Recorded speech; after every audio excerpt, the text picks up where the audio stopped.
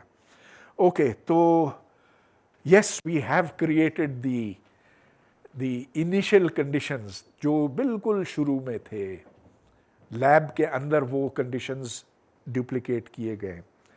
تو آپ نے دوسرا سوال یہ پوچھا کہ انسان اتنا انٹیلیجنٹ کیوں ہے. اگر ایوولوشن ہے تو one species should be here and the other just close to the other species, right? But there's a lot of gap between the human species and all the other species. Well, So کہتی ہے کہ there might be some sudden change which came along the path of the evolution.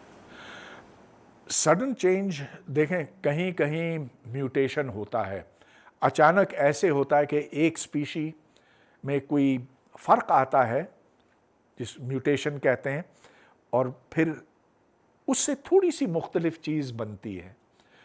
اب وہ species آگے چلے گی نہیں چلے گی وہ اس پر منحصر ہے کہ ماحول اس کو کیسا ملتا ہے. اگر اس کو وہ ماحول مناسب لگا, اگر اس کو خوراک وہاں میسر ہوتی, اگر حالات اس کے لیے سازگار ہیں, تو پھر وہ اسپیشیز آگے بڑھتی چلی جائے گی, اپنی تعداد بڑھائے گی. تو چونکہ سروائیول کے لیے انٹیلیجنس سب سے بڑی چیز ہے, تو جو زیادہ انٹیلیجنٹ تھے وہ پھر اپنی تعداد بڑھاتے چلے گئے, اور اس طرح سے اب تک جو جاندار سب سے زیادہ انٹیلیجنس سامنے آیا وہ ہم ہیں. لیکن ہو سکتا ہے کسی اور پلانٹ پہ ہم سے زیادہ کوئی ذہین مخلوق ہو, who knows. اچھا, اب زبردست لیکچر تھا سر آپ کا. ایک تو یہ جو ہمارے پاس دو ایڈوانس ٹیکنیک ابھی جو موجودہ حالات میں ہیں, ایک ہے ڈی این اے جس کے ہم کوڈڈ تقریباً کافی ڈیکوڈ کر چکے ہیں, اور دوسرا ہے ہمارا یہ جو ڈیٹنگ ہے, یہ دو بہت پاورفل ٹولز ہیں. تو اس میں تو ہم میرا خیال ہے کہ تھاؤزنڈز آف ایئر کی چینج کو بھی شاید کر سکے. جس طرح مائگریشن ہے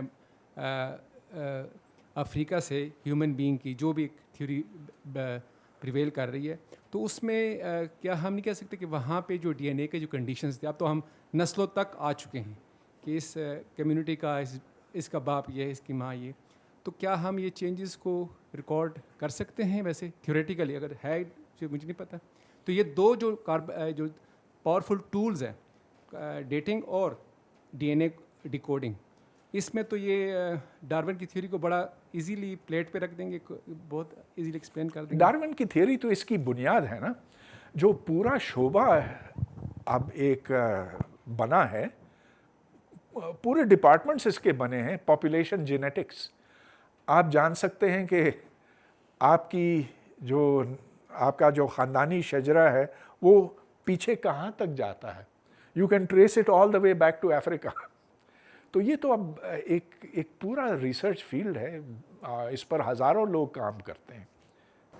تو اس کے ساتھ ٹریڈس چینج ہو رہے ہیں, ہیومن ٹریڈ چینج ہونے کے 10 لاکھ سوال کا ساتھ تھا نا. دیکھیں ایڈیپٹیشن ہوئی ہے. جو افریقہ کے جنگلوں میں رہتے تھے, جو الاسکا میں ایسکیموز تھے, ان میں اتنا بڑا فرق کیوں؟ کیونکہ مختلف موسمی حالات, یہاں ٹھنڈ, ادھر گرمی, ادھر بارش, ادھر برف. تو یہ چیزیں جو ہیں وہ پھر کنڈیشن کرتی ہیں. جو ہمارا رنگ ہے, جو افریقہ کے لوگ کالے ہیں, اس کا کیا سبب ہے؟ It's of course got to do with the climate. Why are some people very good runners, بہت تیزی سے دوڑ سکتے ہیں, لیکن دوسری انسانی نسلوں میں اتنے اچھے دوڑنے والے نہیں ہوتے ہیں. کیوں؟ تو یہ سب جو مقامی حالات ہیں وہ طے کرتے ہیں, but over a long period of time. Sir میرا ایک سوال ہے, پہلے تو میں ایڈ کرنا چاہوں گا مائکرو ایوولوشن کی ایک مثال ریسنٹ موجود ہے.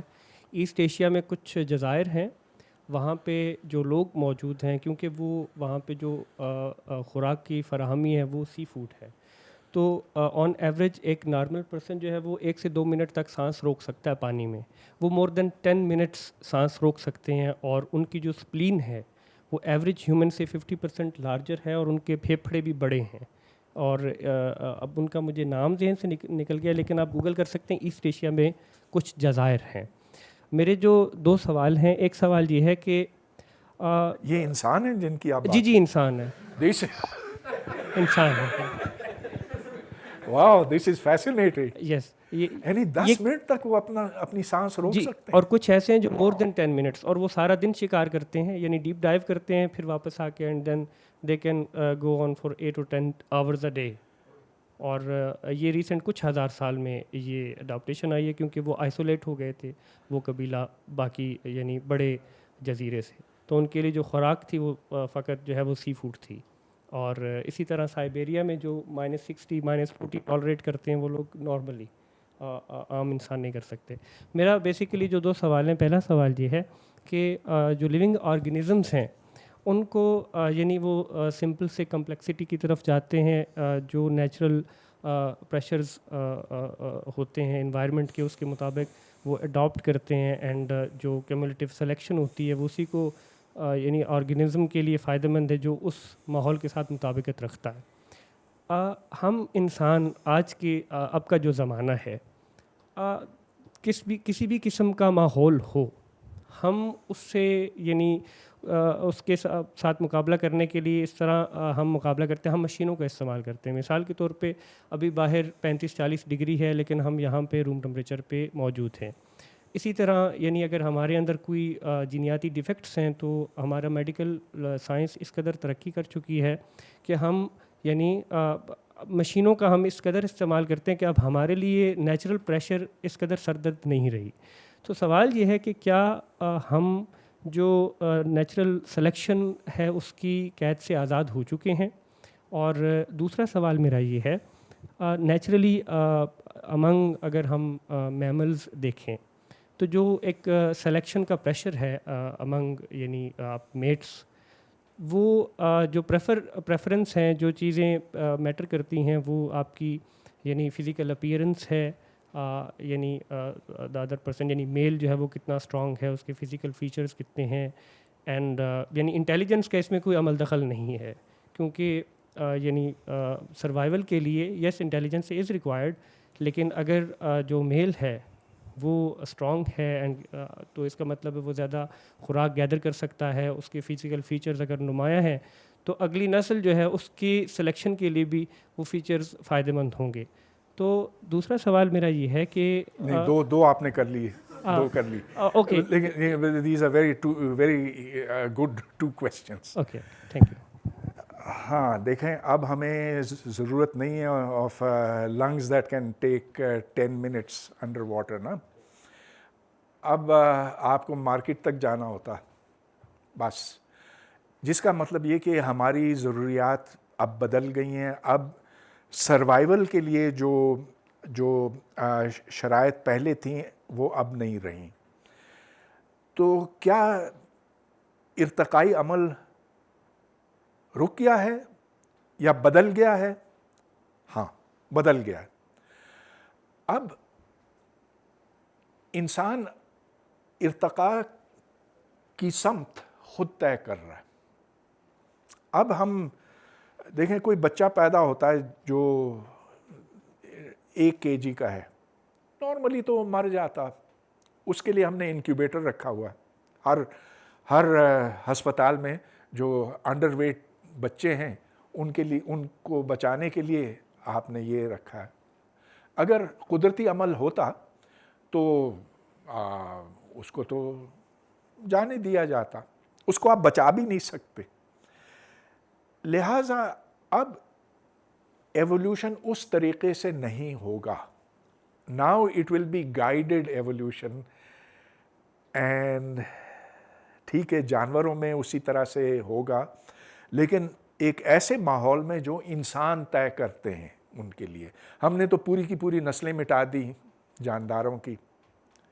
کہیں جو شیر ہوتے تھے مرگلہ میں وہ ہم نے مارے نا، انسانوں نے مارے. تو evolution's direction is now being guided by you. یہ کس سمت جائے گا؟ آئی ڈونٹ، یہ تو وقت ہی بتائے گا. کیا ایک ایسا وقت آئے گا جب ہم اپنی انٹیلیجنس، اب دیکھیں پہلے تو جسمانی طاقت کی بات تھی نا، کہ جو جتنا لمبا قداور ہٹا کٹا ہوتا تھا اس کی زیادہ قدر ہوا کرتی تھی, وہ اس کی مانگ بھی زیادہ ہوتی تھی. لیکن اب بدل گیا ہے. Now we look for different qualities in people. تو آپ کا جو دوسرا سوال تھا نا کہ who is preferred as a mate, تو پہلے ایک زمانہ تھا جب لڑکیاں اس طرح کے لڑکوں کو پسند کرتی تھیں کہ جو بہت طاقتور ہیں, جسمانی ہٹے کٹے ہیں, جو بھی. Now it's different. اب آپ دیکھیں گے جو ماڈلز ہمارے سامنے آ رہے ہیں of attractive people of the other side, of the other sex, آپ بتا دیجئے کہ ان کی کیا صفتیں ہیں. وہ ماڈلز ہمارے بنائے ہوئے ہیں, یعنی کہ ہمارے میڈیا کے بنائے ہوئے ہیں, اور میڈیا میں کون ہے؟ آپ اور میں ہی ہیں, اور کون. سو the choice of partner has also changed, and this is saying that evolution is now being guided by us. سر ایک چھوٹا سا کوشچن ہے. یہ ڈارون کی ارتقاء کے بارے میں بات ہوئی اور فزکس نے اس کو پروف کیا ہے, تو اس کا جو دوسرا سائڈ اختتام ہے, اس کے بارے میں ڈارون نے کیا بات کی ہے اور فزکس اس کو کیسے سپورٹ کرتی ہے؟ مطلب یہ اختتام بھی تو ہوگا سر, یہ ایوولوشن چل رہا ہے نا, اور ابھی اختتام کس اینڈ کا, یہ لائف کا اینڈ جو ہے. نہیں, اس کا کوئی اختتام نہیں. کیوں اختتام ہے؟ جب تک آپ کو, جب تک کسی جاندار کو خوراک میسر ہو اور ماحول, جس کا مطلب یہ کہ بہت زیادہ گرمی نہیں, بہت زیادہ سردی نہیں, تو اس کی نسل تو آگے چلتی چلی جائے گی. اختتام یعنی کہ وہ سپیشیز اس وقت مٹتی ہے جب اس کو کوئی مٹاتا ہے, یا اگر کوئی ماحول میں زبردست تبدیلی آتی ہے, جیسا کہ ڈائناسورز کے ساتھ ہوا. ایسا ہوا کہ اس سے پہلے تو ڈائناسورز کا تو راج تھا اس عرض پہ, لیکن پھر کچھ ہوا, اور غالباً یہ ہوا کہ کوئی میٹیور 50 ملین سال پہلے زمین سے ٹکرایا, جس سے خوب غبار, دھواں, مٹی اوپر اٹھی, تو یہاں سورج کی کرنیں نیچے تک پہنچ نہیں سکی, دھوپ بند ہو گئی, ٹھنڈ پڑ گئی ہر طرف, جو پودے, پھول, درخت, جنگلات وہ سب ختم ہو گئے. ڈائناسورز کے لیے کچھ خوراک نہیں رہی, وہ پھر ختم ہو گئے. تو that is what happened, that is what leads to extinction of a species. آپ نے یہ لکھا ہے could Darwin be wrong? I say he was wrong. Because قرآن تو ہمیں کلیئر یہ بات بتاتا ہے, right from the day one, human being was human being. He was not a monkey. So جی اس کا میں کیا جواب دوں؟ پھر تو سائنس کو چھوڑنا پڑے گا نا. نہیں, دیکھیں سائنس کو چھوڑے نہیں, کیونکہ سائنس بھی تو اللہ نے ہی بنائی ہے نا. سائنس کے سارے جتنے بھی جن چیزوں پہ سائنس بیس کرتی ہے, all those things are made by God. So what do you say about that? کیونکہ اللہ تعالیٰ نے فرشتوں کے سامنے ایک بات رکھی کہ میں انسان کو بنانے والا ہوں, دنیا میں انسان کو خلیفہ بنا کر بھیجنے والا ہوں. تو فرشتوں نے کہا کہ تو اسے بنائے گا جو زمین میں فساد مچائے گا اور خون بہائے گا, اور ہم تو رات دن تیری تسبیح بیان کرتے ہیں اور تیری حمد و ثنا کرتے ہیں. تو اللہ تعالیٰ نے یہ ارشاد فرمایا کہ میں وہ جانتا ہوں جو تم نہیں جانتے, اور میں بنانے والا ہوں. تو پھر اللہ تعالیٰ نے انسان کو بنایا, اور اللہ نے حضرت آدم علیہ السلام کو کچھ چیزوں کے نام سکھا دیے.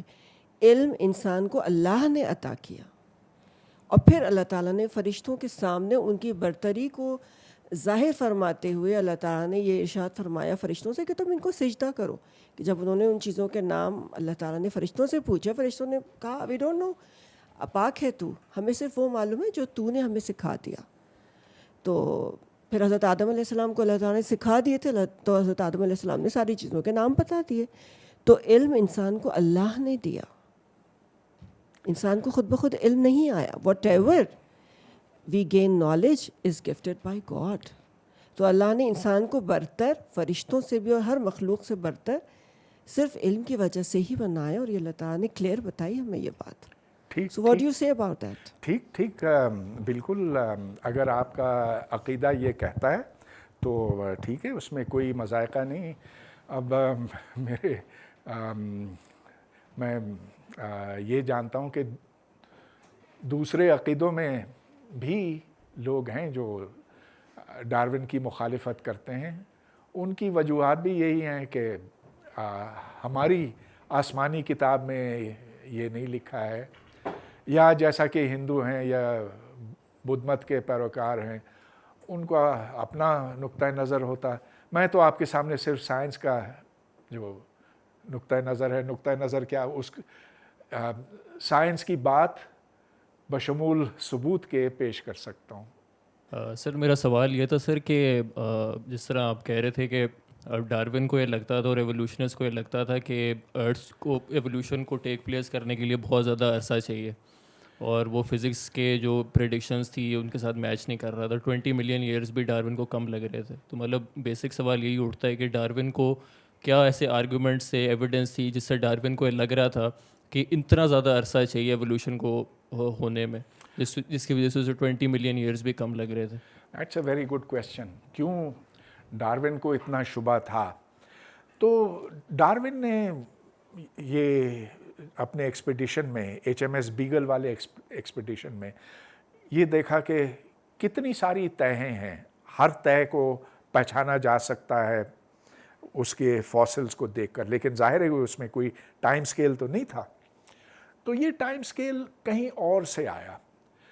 یہ آپ دیکھ سکتے ہیں کہ اگر مٹی کا ڈھیر آپ رکھیں ادھر باہر، دا بلیک ہول کے باہر آپ رکھیں برسات میں، تو وہ کتنی جلدی بہہ جائے گا. چلو ادھر پتھر رکھو تو وہ رہے گا ادھر، لیکن وہ تو پھر بہت کم وقت کے لیے ہوا نا. پھر پہاڑوں کی طرف دیکھنا ہوگا کہ یہ پہاڑ، ان پہاڑوں سے مٹی کس رفتار سے نیچے آتی ہے. اگر آپ اس کا اندازہ آپ یوں لگا سکتے ہیں کہ دیکھیں کہ نالے کتنی جلدی بھرتے ہیں پتھر اور مٹی سے.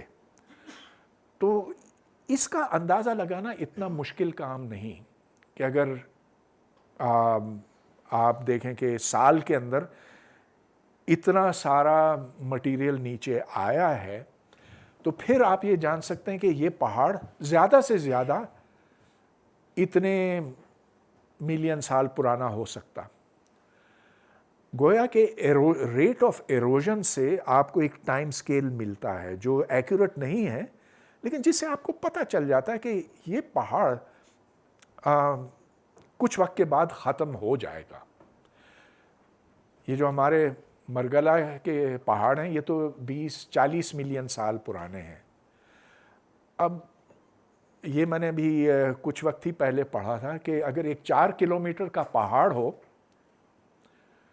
تو 20 ملین سال کے اندر اس کی اونچائی آدھی ہو جائے گی، پھر مزید 20 ملین سال کے بعد آدھی، اور پھر ایسے ایسے. So that gives you a time scale. اور ڈارون نے یہ کہا کہ اگر یہ صرف چند ملین سال ہیں تو پھر تو میری تھیوری کا بیڑا غرق ہو جائے گا. تو وہ بہت پریشان تھا اس وجہ سے. جی، اور سر کچھ کامنٹس کرنا چاہوں گا. وہ مائکرو ایولیوشن کی بات کر رہے تھے نا پیچھے، تو اس کی کافی ایکسپیریمنٹس اس پہ ہوئے ہوئے مائکرو ایولیوشن پہ نا، جس طرح لیبارٹری میں بس جس میں آپ نے کرنا یہ ہوتا ہے کہ نا کوئی ایسا آپ جانور لے لیں جس کا نا جنریشن کے گیپ بہت کم ہے، تو جس کی وجہ سے آپ نا کچھ مہینوں کے اندر اس کی اتنی جنریشنز پاس کروا سکتے ہیں کہ آپ کو نا چینجز نظر آنے لگ جائیں. تو جس طرح فروٹ فلائز پہ یہ انہوں نے لیبارٹری میں انہوں نے ایکسپیریمنٹس کیے ہیں جن کا جنریشن گیپ بہت کم ہوتا ہے، کچھ دنوں کا ہوتا ہے صرف. تو ان کی آپ 100 سے زیادہ جنریشنز گزار لیں تو اس میں نا ان کو واضح فرق نظر آیا تھا. ان کو انہوں نے ڈفرینٹ کنڈیشنز میں رکھا. شروع میں وہ ساری فروٹ فلائز سیم تھیں، کچھ کو زیادہ ٹیمپریچر دیا، کچھ کو کم دیا، کچھ کو کچھ زیادہ خوراک دی، کچھ کسی کو کم دی، اور بہت ساری جنریشنز گزرنے کے بعد ان کو واضح فرق نظر آیا کہ جن کا جو انوائرمنٹ تھا اس کے حساب سے ویسی ان کے اندر چینجز آئے. تو اس سے ایولیوشن پروو ہو گئی. اور بھی بیکٹیریا کیا چیز